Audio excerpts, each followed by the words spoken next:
What's up, everybody? Welcome back to the channel. So tonight's video is my final and the reveal for the first of a couple of builds I'm doing for the NASCAR group build.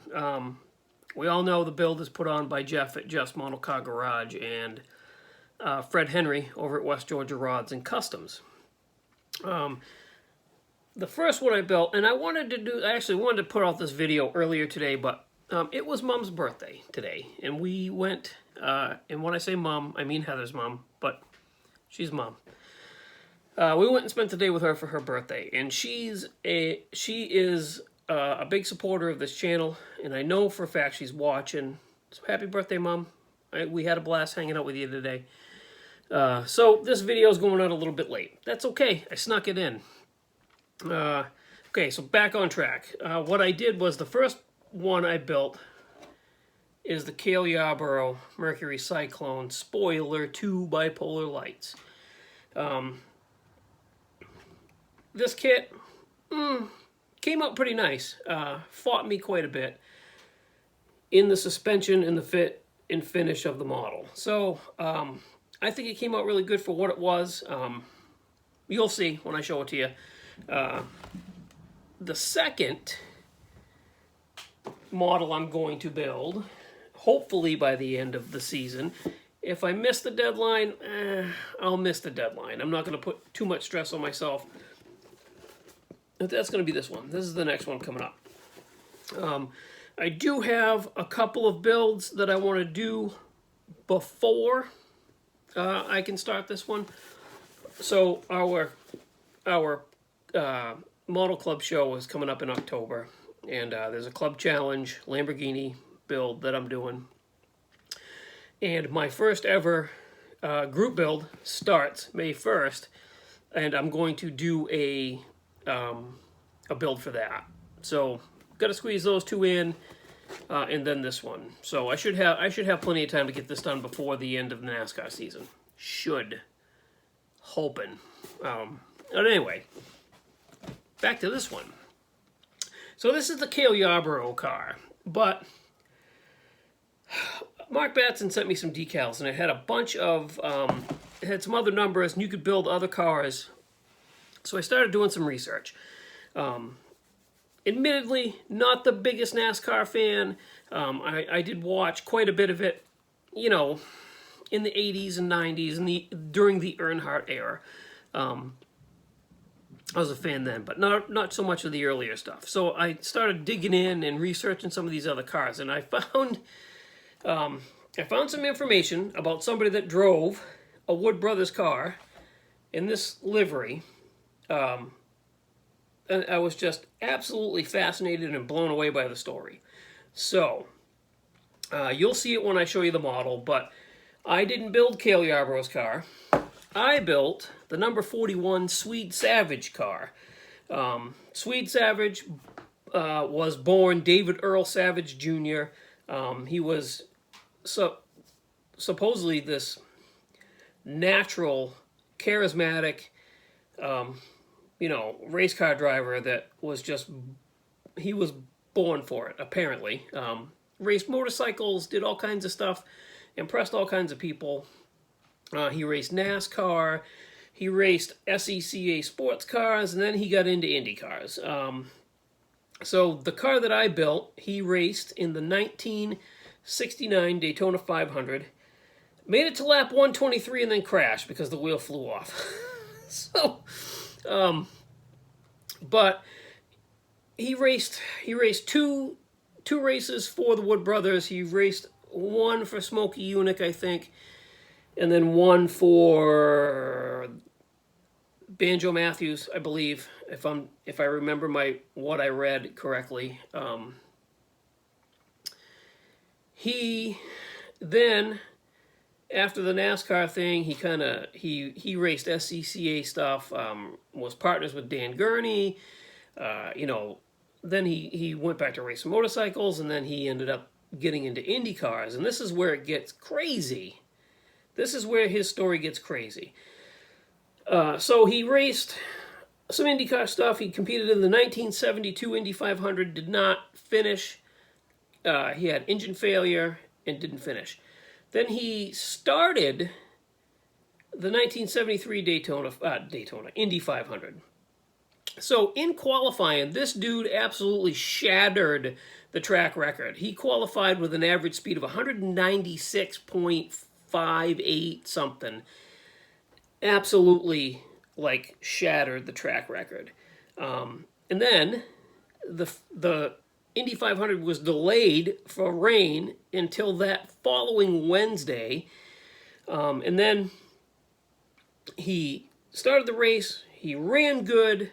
Went in for fuel, took a pit stop, went in for fuel, had a full load of fuel. It was like some crazy, like 70 gallons or something like that. I can't remember exactly, but he came out, and on lap 58, lost control coming out of turn 4. And this is pretty famous. You can look it up on YouTube, and there are videos of it, of the actual ABC Wide World of Sports or whatever it was coverage.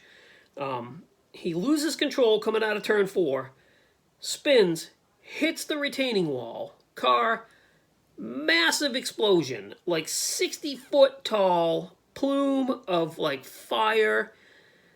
Car explodes into like hundreds of pieces. This dude is like spinning down the racetrack, still strapped into the cockpit, on fire, stays conscious the whole time.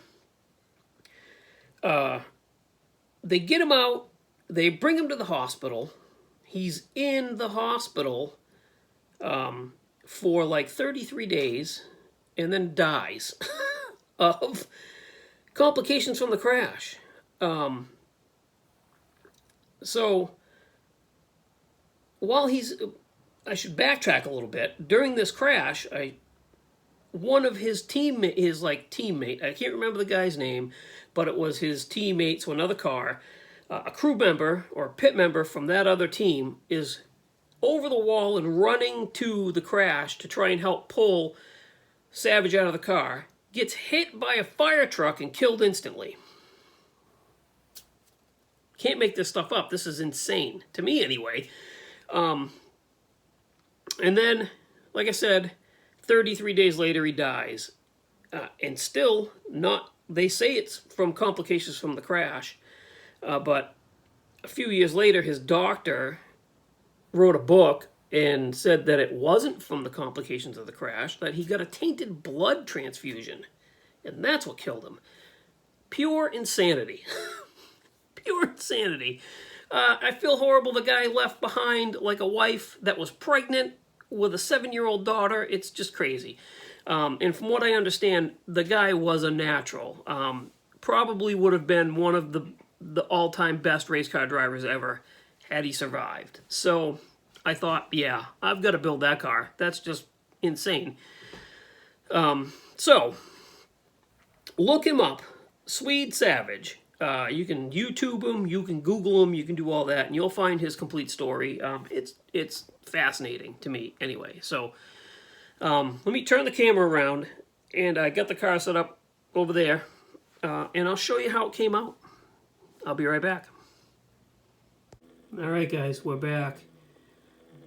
And there it is. The Swede Savage number 41. Mercury Cyclone as raced in the 1969 Daytona 500. These decals, again, like I said, were amazing. Thank you, Mark, for sending them over. We fixed the problem with the nose. Again, thanks to Mark Batson. We followed his tutorial video on doing that, and that came out outstanding. Yeah, it's really, really a cool kit. It did give me fits, but in the end, I think it came out pretty nice, and I'm very happy with it. I made it a point not to go all out with the wet sanding and the polishing on this because it's a NASCAR, and it wouldn't have been super shiny and super fancy. So, yeah. I think it came out good. The chassis is light gray, as per what they say it should have been. Roll bars are gloss black. I did strip the chrome and painted it with the tester's chrome. which I think that came out perfect too. I did have to mess with the front end quite a bit. One of the front wheels is kind of wonky looking, but that's okay. We'll just set that side to the inside of the shelf. Not much detailed on the inside, just basically straight out of the kit. We used the 427 engine in this one. So if this is shaky, guys, I apologize, but my camera mount broke when I was trying to move. So yeah, it is what it is, I guess. Yeah, so once this spins around and stops, we'll shut it off. Actually, I'll just shut it off if I can. If I can. No, I'm not going to be able to. Alright, we're going to do this, guys. This is kind of weird for me. Usually I have my camera and my phone and a mount. So, there we go. So, there's the engine detail. Not much, just wires. Painted with the MCW Ford engine blue. And then black wash the whole thing to kind of dirty it up a little bit. The air cleaner comes off so you can see the carburetor, which is, I don't know if that's accurate and to scale. It looks huge to me, but it might be. I'm not super familiar with the NASCAR stuff, so there you can see the light gray interior. It came out pretty good. The light gray chassis. No extra detail on this one. I just wanted to kind of get this one done. So, I got a lot on my plate. But for what it is, I think it came out pretty nice. It is definitely worthy of a shelf queen crown for sure. So, there it is, guys. Give me a second to flip the camera back around and we'll say goodbye. All right, we're back. Okay, so that's it. That's the wrap on the first of 2 builds for the NASCAR group build. I want to say thank you to Mark Batson for helping me fix the nose on that car and sending me those decals. Those decals really truly made that build, for me anyway. Not only are they beautiful, I think they help elevate the car a little bit past just an average build for me. And they gave me the ability to build a car with a backstory that is just fascinating and really cool. So that's amazing. Thank you to Jeff and Fred for hosting this NASCAR group build. Like I said, I've got till the end of NASCAR season, so I would like to squeeze in this one more build, and I'm going to give it my best shot. I can't guarantee that I will finish it, but I'm going to do my best. Like I said, I have a couple of builds that are going to be worked in there that have to be finished before this one would have to be finished. And I'll do a video on those when it comes time. Just a little teaser. One is a Lamborghini that I'm doing for the Club Challenge for my Classic Plastic Club show. And I'm building a model, obviously, for my own group build, the Street Machine group build. I'm going to start that on May 1st. We're going to open that kit on May 1st and take a look at that kit, and I'm going to tell you the direction I'm going and explain to you the ins and outs of the group build. Actually, I might do that the day before, so you guys can drop your videos, or if you're even going to get into it. Who knows? I don't know what's going to happen with that, but that's my plan. So that's it for now. As always, thank you. Thank you, Mark at Hobby Nut Models. If you guys wanted to get into this NASCAR group build and you didn't have a NASCAR, go to his website. I was just there this morning, and he has a bunch of cool NASCARs on there. So go pick one up and jump into this build. You still have time, and it's an awesome thing. It was a lot of fun. There's a Facebook page. There's like all kinds of cool stuff. So go check it out. And thank you to all of you guys for watching. I really, really appreciate it. I think that's it.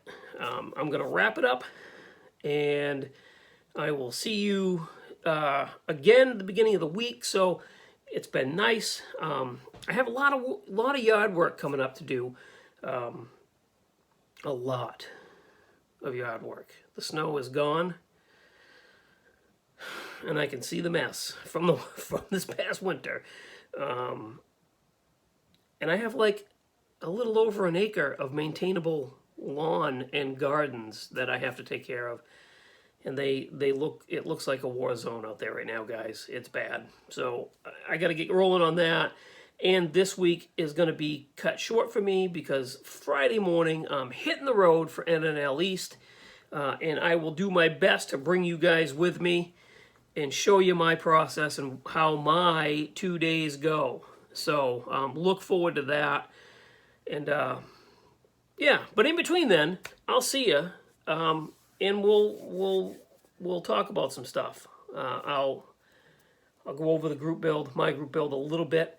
And actually, I have another finished model that I will probably show you guys. So that'll be that. I've rambled long enough. I probably need to go to bed. So thank you, and I will talk to you again really soon. Bye.